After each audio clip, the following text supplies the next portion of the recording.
সোনার দাম প্রতিদিনই বাড়ছে। তবে সম্প্রতি আন্তর্জাতিক বাজারে নতুন ইতিহাস সৃষ্টি করেছেন প্রেসিডেন্ট ডোনাল্ড ট্রাম্প এবং চীনের প্রেসিডেন্ট শি জিনপিং।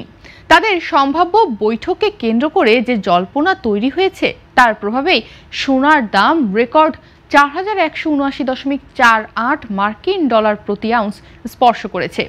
দীর্ঘ সময় ধরে ক্রমবর্ধমান উত্থানের পর এই রেকর্ড প্রমাণ করছে বিনিয়োগকারীরা বৈশ্বিক অর্থনীতির অনিশ্চয়তার মধ্যে নিরাপদ আশ্রয় হিসেবে সোনার দিকে ঝুঁকছেন। আন্তর্জাতিক বাজারে সোনার এই উল্লম্ফন কেবল নীতিগত প্রত্যাশার ফল নয়, বরং এটি বিশ্ব রাজনীতি, বাণিজ্য উত্তেজনা এবং অর্থনৈতিক অস্থিরতার সরাসরি প্রতিফলন। মার্কিন ফেডারেল রিজার্ভের নীতি পরিবর্তনের সম্ভাবনা বিনিয়োগকারীদের মনোযোগের কেন্দ্রবিন্দুতে। মুদ্রাস্ফীতি কিছুটা নিয়ন্ত্রণে থাকলেও শ্রমবাজারের ঝুঁকি বৃদ্ধি পাওয়ায় বাজারে অক্টোবর ও ডিসেম্বরে 25 বেসিস পয়েন্ট সুদহার কমানোর সম্ভাবনা প্রায় নিশ্চিত ধরা হচ্ছে। এই প্রত্যাশা ডলারের মানকে দুর্বল করেছে, ফলে সোনা ও অন্যান্য কমোডিটিতে বিনিয়োগকারীদের ঝুঁকিমুক্ত সম্পদে আগ্রহ আরও বৃদ্ধি পেয়েছে। যুক্তরাষ্ট্র ও চীনের মধ্যে বাণিজ্য, প্রযুক্তি এবং বাজার নিয়ন্ত্রণ নিয়ে পুনরায় উত্তেজনা সৃষ্টি হয়েছে।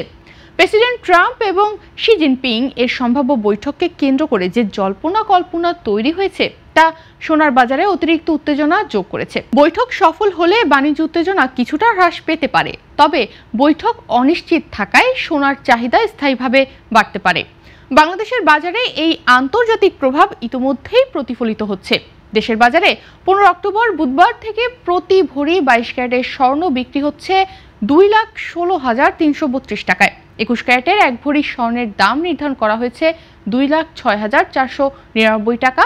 18 ক্যারেটের এক ভরি স্বর্ণ 1,77,001 টাকা আর সনাতন পদ্ধতির এক ভরি স্বর্ণ 1,47,351 টাকায় বিক্রি হচ্ছে।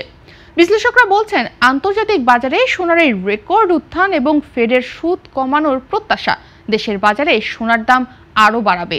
2025 সালের শেষের দিকে আন্তর্জাতিক বাজারে যদি সোনার দাম প্রতি আউন্সে প্রায় 4,500 থেকে 4,700 ডলার পর্যন্ত যায় এবং টাকার মান কিছুটা দুর্বল থাকে, তবে দেশের বাজারে 22 ক্যারেটের এক ভরি সোনার দাম 2,30,000 থেকে 2,35,000 টাকার দিকে পৌঁছানোর সম্ভাবনা রয়েছে।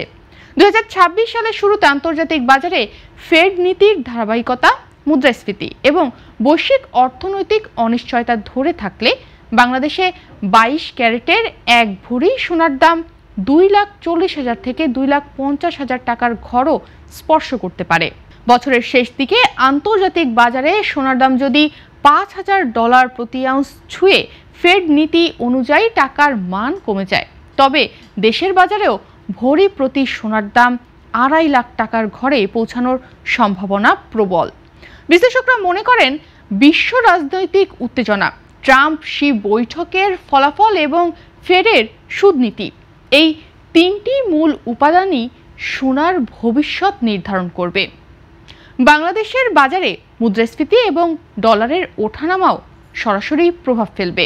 তবুও দীর্ঘমেয়াদে সোনা এখনও নিরাপদ বিনিয়োগ হিসেবে তার ঐতিহ্যগত অবস্থান ধরে রাখবে এবং বিনিয়োগকারীদের জন্য ঝুঁকি কমানোর এক গুরুত্বপূর্ণ মাধ্যম হিসেবে বিবেচিত হবে। অর্থনৈতিক বিশ্লেষকরা সতর্ক করে বলেন, আন্তর্জাতিক ও স্থানীয় বাজারে সোনার দ্রুত উত্থান কিছুটা স্থায়ী হলেও সাময়িক বাজার সংশোধন বা মূল্য সমন্বয় দেখা দিতে পারে।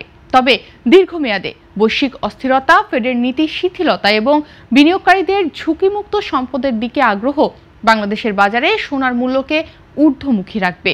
2026 সালে দেশীয় বাজারে 22 ক্যারেটের এক ভরি সোনার দাম 2.5 লাখ টাকার দিগন্তের দিকে দ্রুত অগ্রসর হতে পারে, যা বিনিয়োগকারীদের জন্য এক নতুন প্রেরণা এবং বাজারের এক গুরুত্বপূর্ণ সংকেত হিসেবে বিবেচিত হবে।